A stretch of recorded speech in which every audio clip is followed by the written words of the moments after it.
Biz haqlı olaraq fəxr edirik ki, müsəlman aləmində birinci demokratik respublika məhz Azərbaycan xalqı tərəfindən yaradılmışdır. Müstəqil ölkə olaraq Azərbaycan Xalq Cümhuriyyətinin varisiyik. 18 oktyabr 91-ci ildə isə müstəqillik bərpa edildi.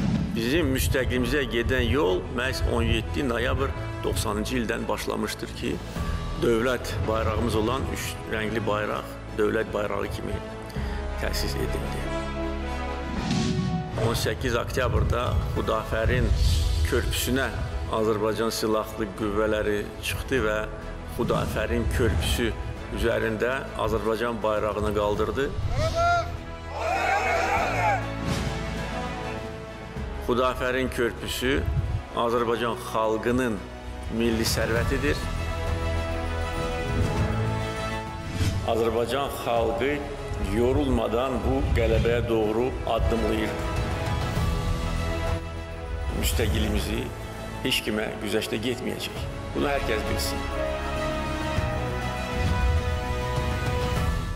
Biz gələcəyi öz əllərimizlə yaradırıq və əminəm ki, bütün planlarımız, necə ki bugünə qədər bütün bəyan edilən hədəflər necə təmin edilmişdirsə, növbəti dövr üçün nəzərdə tutulmuş hədəflər də təmin ediləcək.